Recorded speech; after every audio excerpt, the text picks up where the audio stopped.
My name is NIMI AKINKUGBE.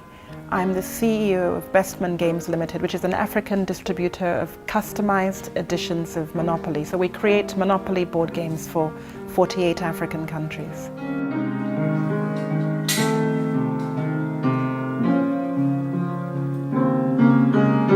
My personal finance journey, I think, began from my childhood. My parents were conscious that we learnt about money matters from an early age.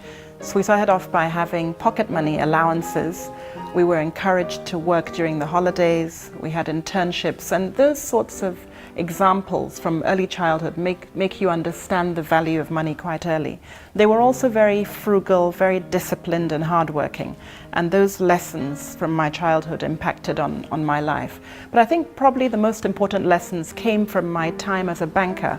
I spent 23 years as a banker, mostly in private wealth management. And there I saw different people from all different walks of life, some very wealthy, some not so wealthy. And I saw what people did with their money. Some lost a lot of money, some did very well through discipline and hard work.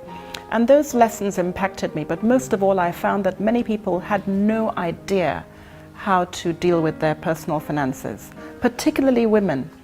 And then in the school curriculum, they don't teach you anything about money matters. So students get into debt quite early and have very great difficulty getting out of it.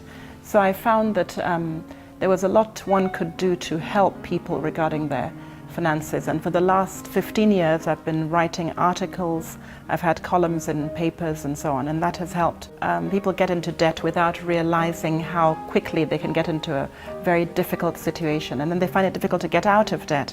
So those are really difficult problems. But of course, if you don't understand the basic concepts about financial literacy, then you make those mistakes. But once you understand what you're doing, then it's not so difficult. Also, people don't have goals. A lot of people don't plan their life carefully and have goals at certain times of their life. If you go through life without a plan, you know what it's like. You're bound to fail. So that's a major problem as well.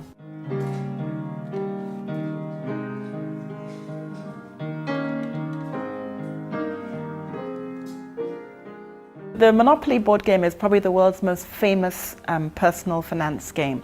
When you're playing the game and when you're going around the board, you're buying real estate, you're investing in property, you go around, collect your salary, you might go to jail if you do the wrong thing. You're also learning how to save, how to invest, you learn about frugality, you learn about holding back, not trying to buy the most expensive property immediately. It teaches you so many real life lessons. It's a really fantastic game, and I hope you get to play it sometime.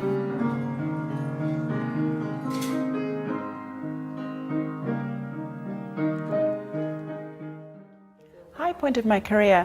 As a banker, I found it was very gratifying when I found some of my clients felt they could go to bed at night and sleep and not have to worry about their finances, knowing that somebody was watching their back and knowing that they wouldn't have to worry about their children's education because we were managing their money properly. That was wonderful. Also, when people have read my articles or attended some of the seminars and come to me to tell me that it's impacted their lives in a positive way, I just love that. But of course, launching the first ever African City Monopoly edition was a real high point in my new career as an entrepreneur. My latest project has been the A to Z of personal finance. I've been doing this for quite a while, and it's really a compilation of many articles that I've written over the years. But the terms, the words are all simplified. So it's literally an A to Z. So if you look, you don't have to read it all at once. You can just pick, okay, insurance, I for insurance, and read about insurance and understand insurance. And I break it down into sort of bite-sized pieces so people can learn and understand in a simplified way. A is for asset management.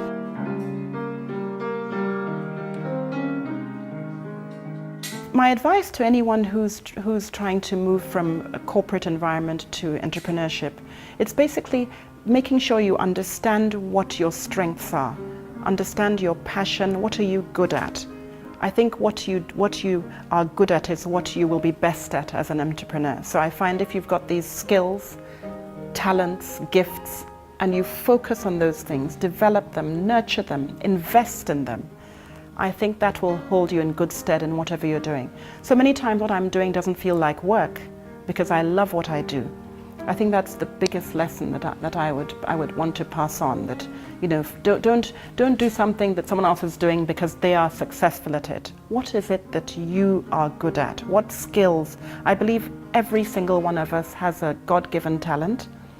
Find out what that is, and that's where your path should be drawn towards. The ER Report's Changemakers is powered by Heritage Bank.